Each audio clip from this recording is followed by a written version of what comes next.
रविवार की दोपहर बाद यूनियन कार्बाइड परिसर में शुरू हुआ रासायनिक कचरे की पैकेजिंग का काम बुधवार दोपहर तक पूरा हो गया। दोपहर करीब 3:45 बजे सभी 12 कंटेनर में 337 टन कचरे को पैक करने के बाद उसे पीथमपुर के लिए रवाना किया गया। पीथमपुर की रामकी कंपनी में इसका निष्पादन किया जाना है, लेकिन पीथमपुर, धार सहित इंदौर क्षेत्र में भी इसका जबरदस्त विरोध देखा जा रहा है। शुक्रवार को इसके विरोध में पीथमपुर बंद का आह्वान भी किया गया है। इस मामले में प्रदेश कांग्रेस अध्यक्ष जीतू पटवारी ने इसका विरोध करते हुए कहा कि ये कोई राजनीतिक मामला नहीं है और न इसे राजनीतिक के चश्मे से देखा जाना चाहिए। उन्होंने कहा कि यूनियन कार्बाइड के कचरे को जलाने को लेकर कोर्ट ने जो आदेश दिया है उससे इंदौर भी प्रभावित होगा। उन्होंने सवाल पूछा कि आखिरकार उससे इंदौर का क्या होगा, क्योंकि अब से कुछ साल पहले 10 टन कचरा जलाया गया था और वहां आसपास जो फसल पैदा होती थी उसकी पैदावार घट गई, पानी भी दूषित हो गया। उन्होंने बताया कि यशवंतराव तालाब लगभग 27 किलोमीटर दूर है। 1 साल, 2 साल या 5-10 साल में रिसाव होकर क्या इसका जहरीलापन वहां पहुंच जाएगा, इस बारे में कोई भी विश्लेषण नहीं हुआ है।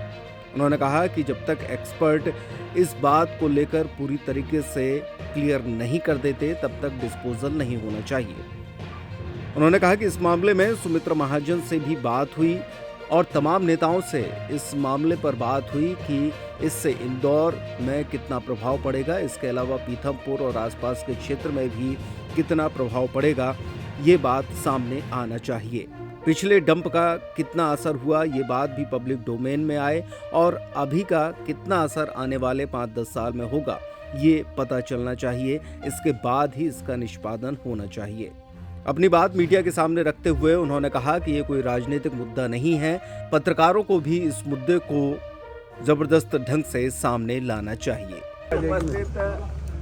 मीडिया जगत के हमारे सम्मानित साथियों, ये इंदौर शहर हम सब और मैं मानता हूं कि इसमें जिम्मेवारी जनप्रतिनिधियों की सबसे ज़्यादा है, राजनीतिक पार्टियों की उससे ज़्यादा है और उसके साथ मीडिया जगत की भी उतनी ही जिम्मेवारी है कि यूनियन कार्बाइड का जो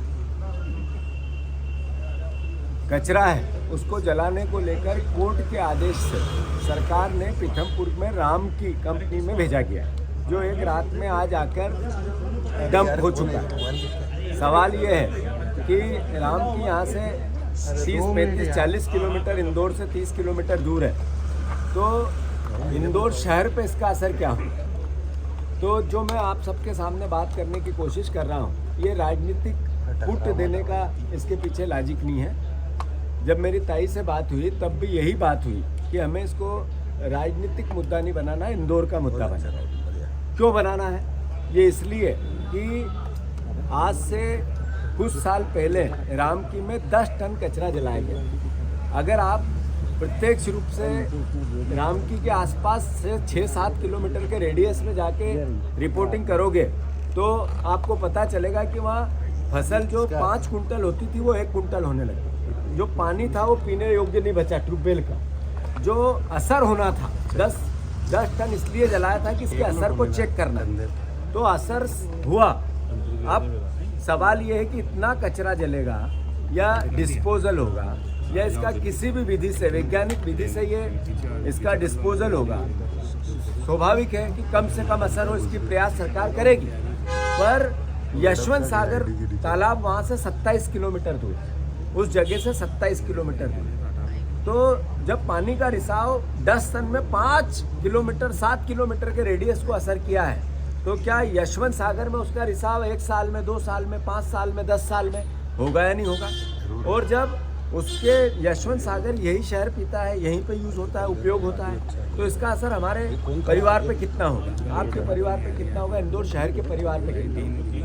तो इसका एक्सपर्ट्स जितने हैं उनसे जब तक इस बात का क्लियरेंस नहीं हो कि इसका असर कितना होगा, तब तक ये कचरा डिस्पोजल नहीं होना चाहिए। एक दूसरी बात, ये कांग्रेस और बीजेपी का मुद्दा नहीं है, ये मुद्दा है इंदौर शहर का।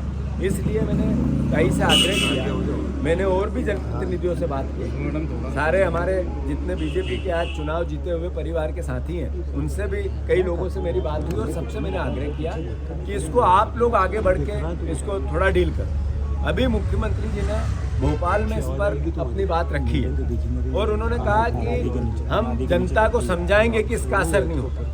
बिल्कुल मुख्यमंत्री का दायित्व है और हम भी विपक्ष में जनप्रतिनिधि हैं तो हमारा भी दायित्व है कि आखिर अल्टीमेटली डिस्पोजल तो होना है, पर कहाँ होना है, कैसे होना है, इसका असर कैसे नहीं होगा, ये सवाल बनते हैं। तो मैं मानता हूँ कि एक एक्सपर्ट्स की टीम बनानी चाहिए, फिर से इसका परीक्षण होना चाहिए, पिछला जितना हुआ उसका कितना असर हुआ इसका जनता के डोमेन में बात आनी चाहिए और फिर ये होगा तो क्या असर हो सकता है आज कल परसों 10 साल बाद 5 साल बाद उसकी भी क्लियरिटी होनी चाहिए। अगर इसकी इतनी शंका है, अभी कोरोना आया तो किसी को पता नहीं चला था कितना असर आया, सैकड़ों हजारों लोग चले गए हमारे बीच में से, हमारे परिवार के।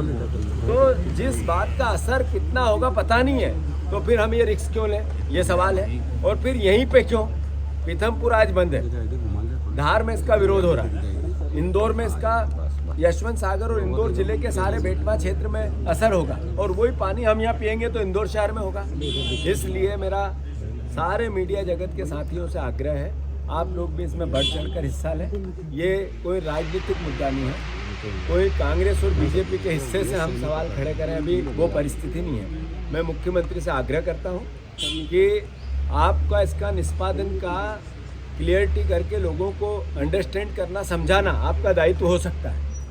आदरणीय कैलाश विजयवर्गीय जी वहाँ के प्रभारी मंत्री है, वो धार में जाके समझा सकते हैं। आप यहाँ के प्रभारी मंत्री हैं, यहाँ पे बात कर सकते हैं, पर जब तक ये कचरा डिस्पोजल की प्रोसेस चालू नहीं हो, आपने डंप कर दिया एक रात में, जो गलत था। एक रात में डंप करना गलत था क्योंकि वहाँ विरोध हो रहा था। मैं खुद भी गया था, ये पूरे एरिया में मैं खुद घूमा था। वहाँ आज जो बंद है इसमें भी हम मेरे भी निर्देश थे कि बंद करा। इसके पीछे केवल और केवल लॉजिक ये है कि आज समय चला जाएगा, डिस्पोजल कचरे का किसी न किसी रूप में हो जाएगा, फिर 10 साल बाद क्या आने वाली जनरेशन पूछेगी कि उस समय के जनप्रतिनिधि क्या कर रहे थे, उस समय के जनता क्या कर रही थी, हमारे पत्रकार बंधु क्या कर रहे थे, विरोध क्यों नहीं हुआ, तो फिर अपने आप को हम दोषी पाएंगे। तो ये आप सब इसको राजनीतिक बनाना है, ये इंदौर शहर का मुद्दा है। इस पर जो निर्देश मिले या उनसे मेरी चर्चा हुई या हमारे आपस में कन्वर्सेशन हुआ, यही हुआ। जो और जनप्रतिनिधि बीजेपी के से बात हुई उनसे भी यही हुआ और मैं आपसे भी आग्रह यही कर रहा हूँ कि ये राजनीतिक मुद्दा नहीं है, इंदौर शहर का मुद्दा।